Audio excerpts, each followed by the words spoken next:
Hey guys, what's up? Hope you are doing well. Just wanted to talk a little bit about a piece of news that dropped a couple of days ago.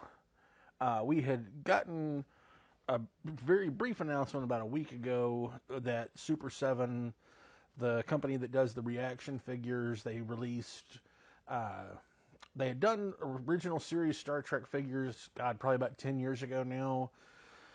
They started releasing. They did wave one of the next generation figures and the reaction figures, which those are the 3.5 inch size figures. Uh, about a year ago, then wave two just came out a couple of months back, and I should be posting a video of the wave one of the next generation figures here very soon. And hopefully in the next couple of months, be getting wave two and be able to do a review video of that.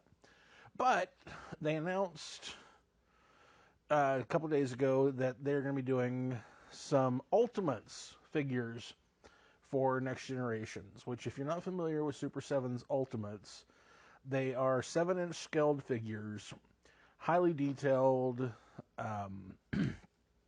massively posable, super articulated, interchangeable parts and hands and heads, and depending on the figures, they could have interchangeable arms and whatever. They started doing this. I think it was actually He-Man is what they started doing a couple of years back, and they then expanded to doing Ninja Turtles, and then Thundercats, and there's been a few others. I know they did. I think they did Princess Bride, but crap, not Transformers. They've been doing GI Joe in the react. No, those are the reaction. I don't think they've been doing Ultimates. They might be doing GI Joe Ultimates. I don't remember. I They do a lot, and I've gotten mixed up on what they're working on. So, anyways, they announced that they're going to be doing Star Trek Next Generation Ultimates, and they showed a sneak peek of Captain Picard as Locutus. Just the eyes a few days, about a week ago. And today or a couple of days ago, they released full pictures of the first 4 figures for Wave 1, which is an interesting set of choices. I don't dislike it. I think it's actually a really interesting choice. They've got Picard as Locutus, which they showed us, a little close up of the face last week. Commander Riker, Commander Data, and Guinan, which is really cool. I mean, it was one of those things that surprised me with the reaction figures last year that they actually did Guinan in wave 1 of those, and they're putting Guinan in the wave 1 here. It is interesting that they're not doing a regular Captain Picard, but just a Locutus Borg version of Picard. So yeah, like I said, they're 7-inch figures. They all look really incredible. They come with a lot of great parts, a lot of great hands. Riker comes with 2 heads. What is it? 1, 2, 3, 4, 5, 6, 7, 8 different hands. Phaser, cards, a trombone with a mute, which is impressive. I don't think when Diamond Select did their 7-inch figures, I don't think they had a mute for his trombone.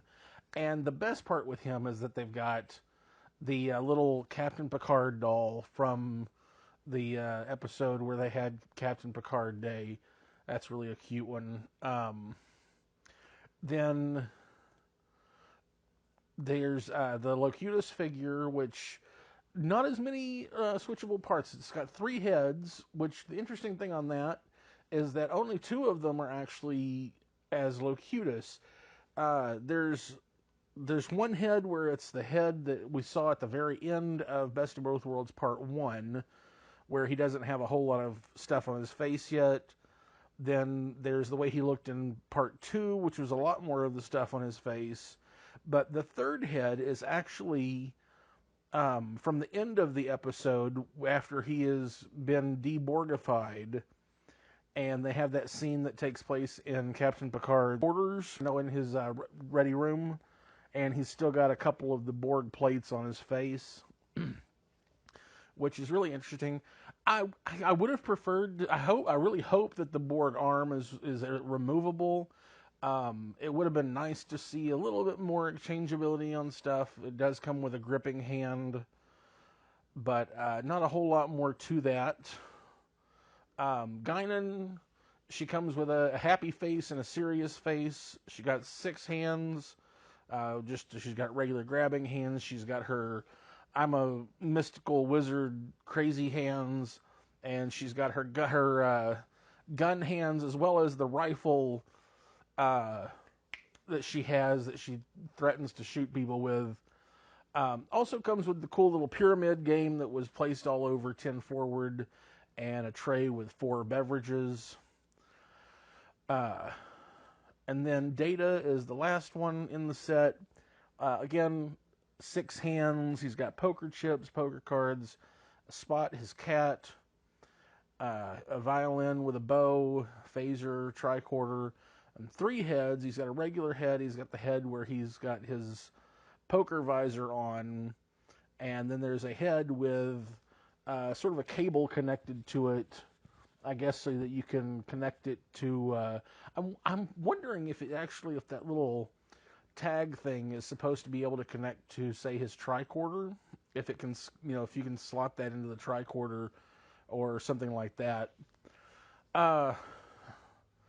So yeah, I mean, these are really cool. A lot of moving parts to them, but what it really comes down to for me is the price.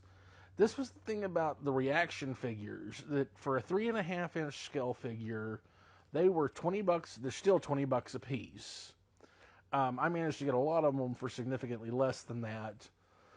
But these are going to be $55 a piece. And to me, that is just tremendous. And I know that a lot of it has to do with production run and that kind of thing. But I mean, if you compare them to comparable things, for example, the black scale figures for Star Wars, a lot of those run between about $20 and $30. If you look at a lot of like McFarlane Toys stuff in the same scale, the 7-inch figures, again, a lot of them are about $20. Some of the more deluxe figures get up to about $35. And then Diamond Select, which years ago had the Star Trek license, which McFarlane actually had the Star Trek license very briefly a few years ago. I've always been curious what happened with that, but that's for another day.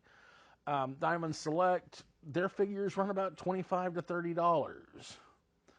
So the fact that comparable figures from other brands are anywhere from a half to a third of the price really makes me hesitant, because none of these are what I would consider deluxe figures.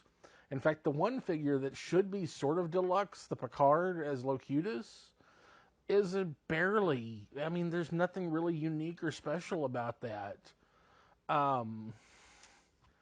So this is. I'm worried I'm probably not going to get any of these